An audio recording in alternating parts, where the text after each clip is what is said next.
港設立嘅其中一個服務點位於尖沙咀山林道，門外張貼咗回收奶粉嘅通告，有家長嚟退款，填寫表格，登記個人資料，最快下一個工作日收到退款。而另一個服務點就喺銅鑼灣。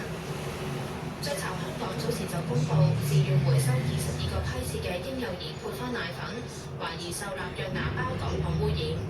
有家長就懷疑7個月大嘅小朋友食用有關批次嘅奶粉之後唔舒服，到私家醫院求診之後留醫2晚。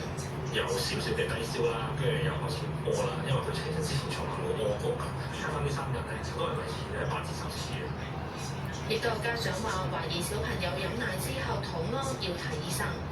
佢平時咧肚屙嘅時間咧，都真係可能係飲完奶凌晨可能係2、3點嗰啲時間啊，或者朝頭早飲完，跟住之後咧佢就會肚屙一次，咁後尾就再停咗奶粉，佢就真係冇再屙啦。有兒科醫生就話，納藥芽孢桿菌中嘅芽孢會引發腸胃炎，但比較少喺嬰幼兒身上發生。間有因為呢隻菌引致到小朋友，尤其是大批嘅小朋友有急性嘅腸胃炎咧，係極之罕見嘅，同埋通常都係要揾第二啲原因先。通常都係真係好常見啦。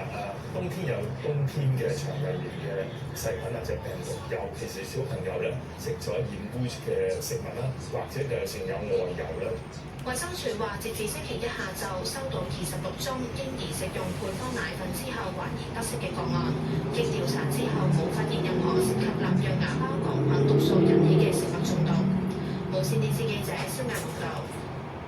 喺澳門路氹嘅戶外表演區計劃以月租方式俾團體去租用，有表演團體話歡迎，有立法會議員就建議當局改善場地硬件配套。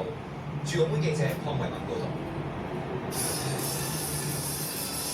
澳門戶外表演區舊年6月舉行首場雙年演出，吸引超過1萬觀眾入場，成為澳門表演場地新地標。場地達94,000平方米，位於路氹區，最多可以容納超過5萬人。由澳門政府管理，試營運1年以嚟，舉辦咗4項大型演出。當局計劃推出月租形式，提升效益。相對會比較喜歡揀安全啲，即係落雨個可能性冇咁高嘅時候去做，變咗1年其實一半時間用到嘅啫，因為嗰個成本投入好大㗎嘛，喺戶外場地搭建一個舞台同各項嘅搭建，租個場地租咗1個月，咁我哋會成大好多。至於冇人承租嘅空檔期，就計劃改造臨時3人籃球場、親子體育活動空間等，俾市民使用。有議員促請當局檢視場地嘅硬件配套。